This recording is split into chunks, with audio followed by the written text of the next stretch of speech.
Hello, Stephanie. Hello, how are you? I am good. How are you? Oh, well, thank you.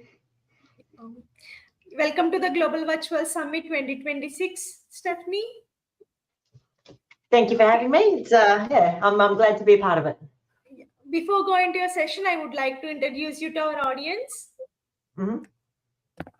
Stephanie is a system accountability advocate and founder of Aussie Nos Formas.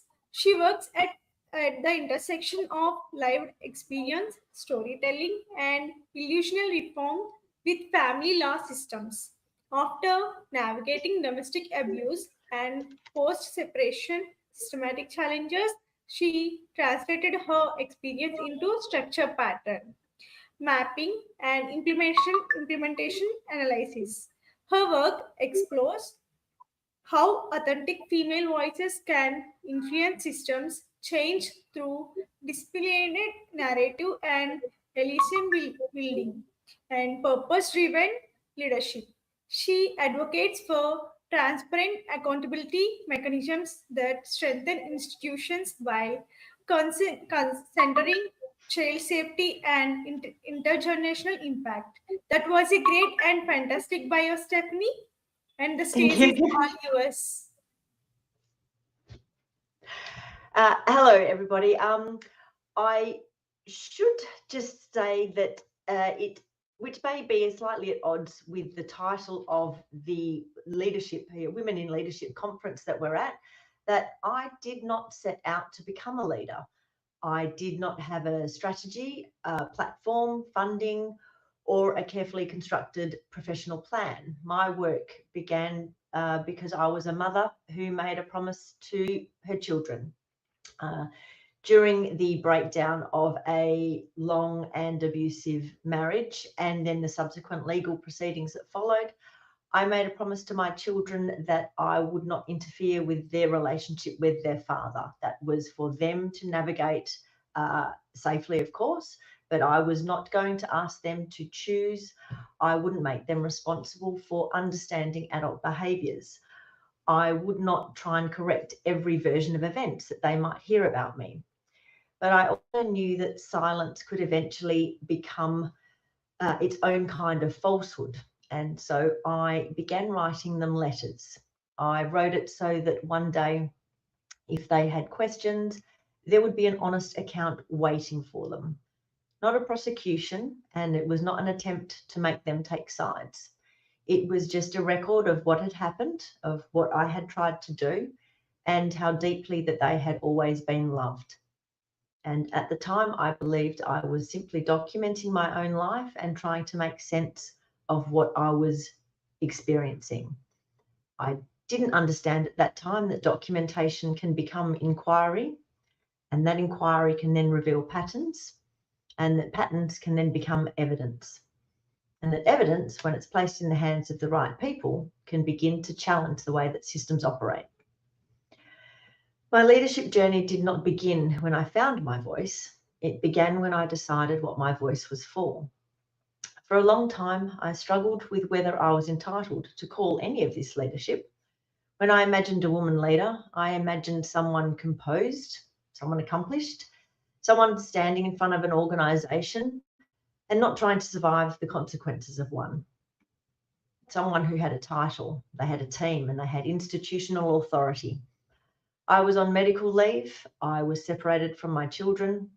I was navigating legal, financial, health, and administrative systems whose decisions were treated as separate, even though their cumulative effect on my life was profound. I certainly did not feel powerful.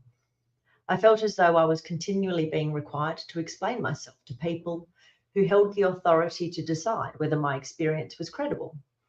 And yet, while I did not hold institutional power, I was beginning to develop something else.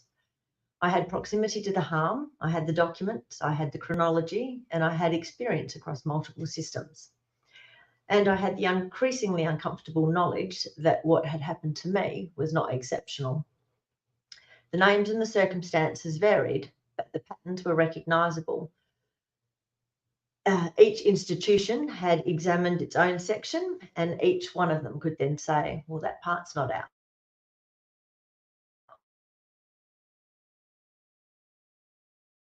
the combined picture revealed, and I came to understand and then name this the accountability gap. It's the structural space between decision-making authority and outcome review. There may be many professionals, risk tools, reforms and complaint pathways, but no independent mechanism responsible for asking whether the combined result actually produced safety or it enabled the very behaviour the system claimed to prevent. And that recognition changed my writing. I was no longer only asking what happened to me, but I began asking, what is the design feature that allows this to keep on happening? And that's the point at which my story became systems analysis. We often speak about authentic storytelling as though authenticity means saying everything, as though the most truthful account must be the most exposed, as though pain becomes credible only when a woman places every intimate detail before an audience. And I don't believe that this is true. Authentic storytelling is not the uncontrolled release of pain. It is not the public performance of suffering. And it should never require a woman to surrender her privacy simply to earn the right to be believed. Authenticity is alignment. It is the alignment between what you know, what you say, and what you're trying to achieve. It requires honesty, but it also requires judgment. What is the purpose of telling this part? Who needs to hear it? What must remain private? And what must be translated so that someone outside the experience can understand its significance? I wasn't trying to make my private life public. I was trying to make the patterns visible. And there is a difference. One is asking the audience to look at the person, and the other is asking the audience to examine the structure. And that distinction allowed the work to move beyond sympathy. And sympathy is sincere, but it's passive. Systems do not change because people feel sorry for an individual. They change when individual experience reveals a recurring failure that can no longer be dismissed as isolated. So I began translating. Emotion became chronology. Chronology became comparison. Comparison became pattern recognition. And patterns became questions about policy, professional practice, institutional design, and accountability. Now, this did not make the work unemotional. The emotion was still there, and it provided the energy to keep on going. But it was no longer required to carry the argument just by itself. Authenticity is not the absence of strategy. Strategy is how truth survives, coming into contact with power. And as the writing became public, something unexpected happened. Other women were recognizing themselves in it. They didn't necessarily have the same story, but they could recognize the mechanisms. They recognized what it was like to enter a system seeking protection and then finding themselves treated as the problem to be managed. They recognized the exhaustion of starting again with every new professional, every new form, and every new jurisdiction, and that impossible standard of presentation. If you're emotional, you will be described as unstable. If you're controlled, perhaps the harm wasn't as serious as you're saying. If you remember every detail, you're appearing rehearsed. And if a trauma has affected your memory, you may be considered unreliable. Perhaps the more honest question we should be asking is, why are we expecting terror to be stored like minutes from a meeting? When women started to respond to the writing, I began to understand that personal narrative could create a form of recognition that institutional language often failed to provide. The words gave shape to experiences that people had struggled to explain. And once something can be named, it can be compared. And once it can be compared, it can be documented. And once it can be documented collectively, it becomes much harder to dismiss. And that understanding contributed to the creation of my survey, which I named the Every Voice Matters Lived Experience Survey. This survey was an attempt to move beyond individual testimony, but without losing the human reality in it. It asked people about their experiences of family law, of post-separation abuse, financial consequences, professional interactions, health impacts, and then the effects on their children.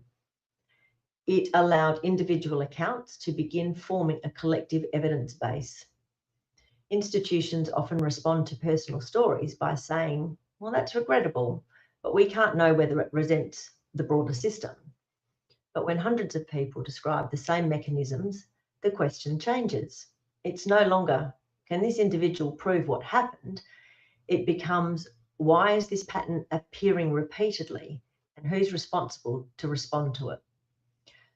Story attracts attention. Pattern creates credibility. Evidence creates obligation. But evidence alone is not enough. A report can sit on a shelf. A recommendation can be acknowledged and never implemented. Activity can be described as progress while outcomes remain unchanged, because change requires people, and it requires relationships across disciplines, and it requires people across disciplines, including those with lived experience, to recognise that they are all looking at different parts of the same problem.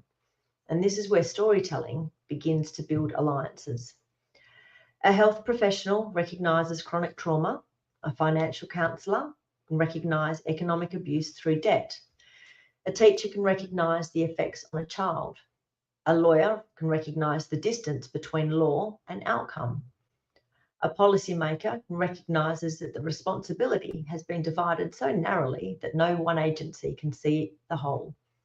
And authentic storytelling creates a meeting place. It says, this is what my experience looks like from here. What does it look like from where you're standing? Leadership is not always arriving with the solution. Sometimes it is making the connections that allows the solution to become possible. The alliances around my work were not created through conventional networking. I didn't ask who was available, who could advance my profile. I asked myself who needed to see the evidence, who could test it, and then who would remain in the conversation when the subject became difficult. And the purpose made those relationships possible. The story began with me, but the work could not remain only about me. There's a cost to this kind of leadership, and I think it's important to name it. We often celebrate women who transform adversity into advocacy. We describe them as brave. We praise their resilience. We invite them to speak. But sometimes the language of resilience obscures the fact that they should never have been required to become this resilient. The work I'm describing did not emerge from a difficult experience that is safely behind me. The consequences are still ongoing. My children continue to carry them, and I still continue to struggle with them every day. There are moments when the scale of the cost still leaves me without the ability to think. And there's a particular contradiction in being asked to lead reform within the very conditions that were created by that failure to reform. Lived experience advocates are often asked to provide testimony, credibility, and solutions whilst we're managing illness, lost income, debt, and quite often separation from our children.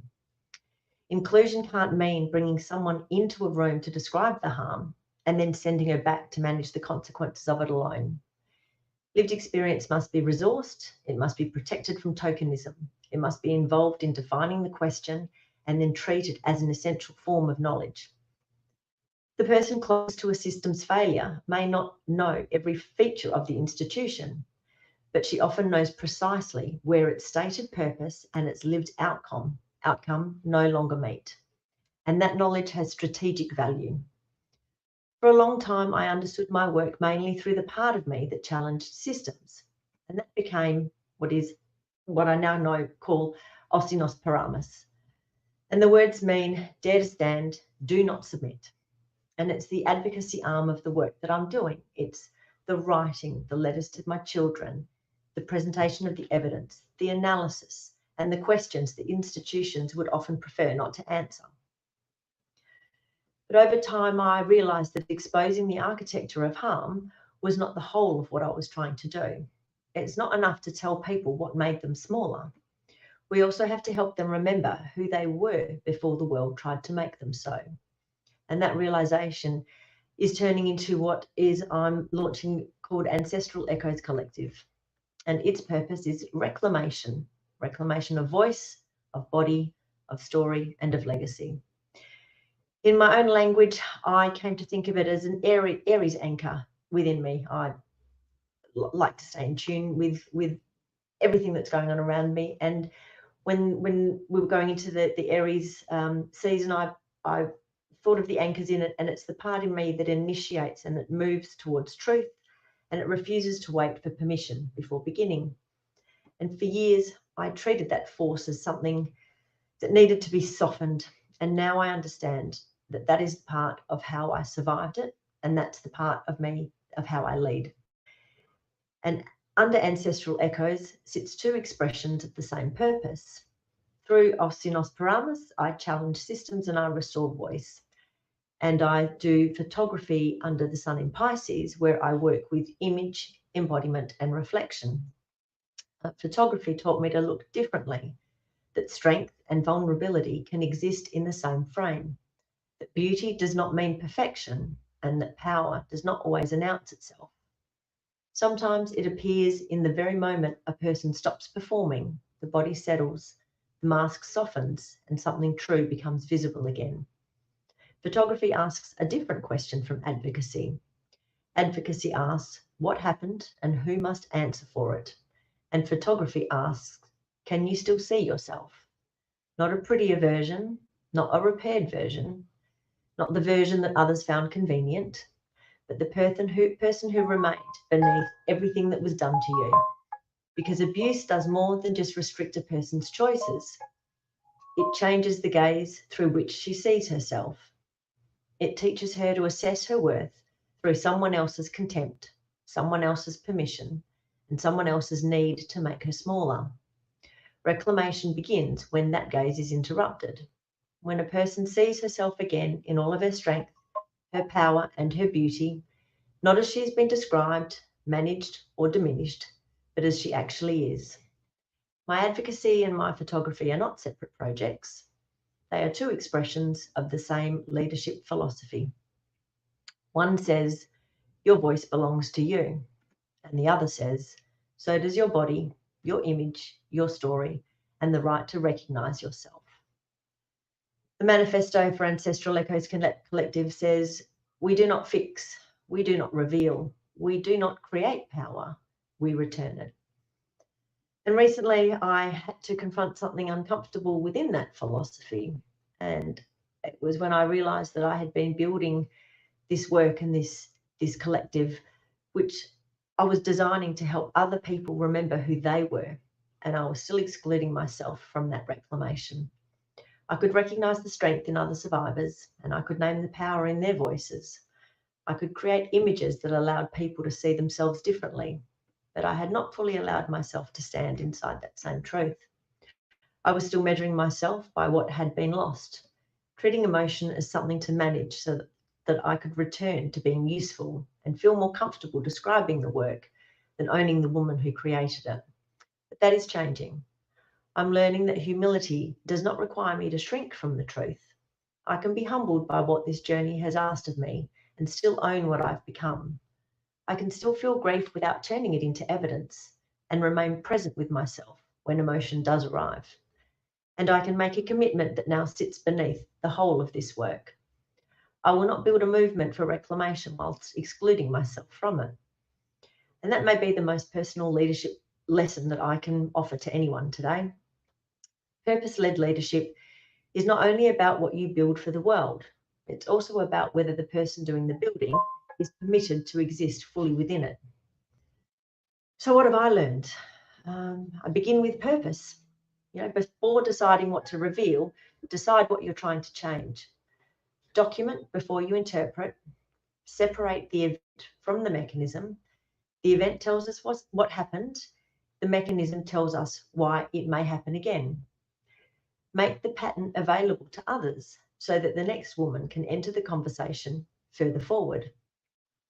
Build relationships around purpose rather than agreement, and remain anchored to the reason that you began. Visibility can become distracting. Institutions may embrace the comfortable parts of your message and avoid those that require them to surrender power. Purpose is what allows you to recognize the difference between being heard and being used. Leadership requires us to keep asking, is this advancing the work? Is it protecting the people at the center of it? Is it creating accountability, or is it simply creating the appearance of listening? I still sometimes feel uncertain standing among people who have held recognised leadership positions, but I've had to reconsider what leadership looks like. Perhaps it's not always the person at the head of the table. Perhaps it's the person who notices who's missing, who asks why the same recommendations remain unimplemented, and takes something which is kept private, translates it carefully, and gives others a way to see the pattern. Power and leadership are not the same thing. Power can be allocated through position. Leadership is demonstrated through responsibility. It's the willingness to see what is happening, to name it accurately, and to remain accountable to the people affected by it. My work began with letters to 2 children. It then became public writing. That writing became inquiry, and the inquiry revealed recurring patterns. Those patterns contributed to collective evidence. The evidence opened relationships, international connections, and reform conversations that I could not have imagined when I wrote my first letter. I do not know what my children will one day think of all this, and that remains the most vulnerable part of the work. But I know that the promise I made to them has remained intact.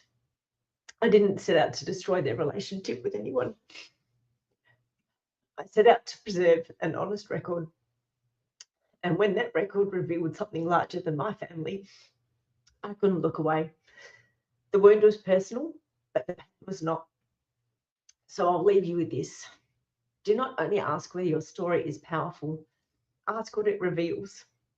Ask what becomes visible beside the experience of others. Ask which part is personal and which part is structural. Ask who's missing. Ask who could strengthen the work, and what purpose is important enough to keep you anchored when recognition, resistance, and exhaustion pull in all different directions. Your story may begin as testimony. With discipline, it can become analysis. And with evidence, it can become an argument. And with allies, it can become influence. With reclamation, it can restore the person who carried it. And with sustained purpose, it can begin to change the conditions that made the story necessary. I began writing because I wanted 2 children to know that their mother loved them, had tried to protect them, and hadn't abandoned the truth. I kept writing because I discovered how many women were being required to carry similar truths privately. And somewhere between that first letter and the work that now sits before government, advocates, and institutions, documentation became inquiry, and that inquiry became my purpose. Purpose became leadership, not the leadership that I applied for, and not leadership conferred by a title. Leadership created by a decision that the cost of institutional failure should not continue to be carried silently by the same women and children. But leadership has also become something more. It is creating the conditions in which people can recover what was already theirs: their voice, their body, their story, their legacy. We do not create power, we return it. That is the work, that is the promise, and that is why I'm here. Thank you.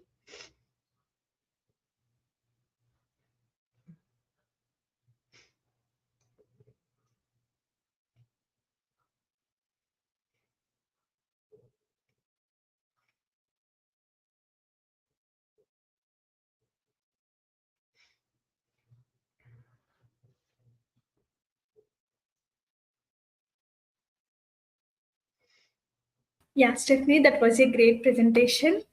Yeah. We really gained a lot of knowledge from your talk. We have a few questions from our audience.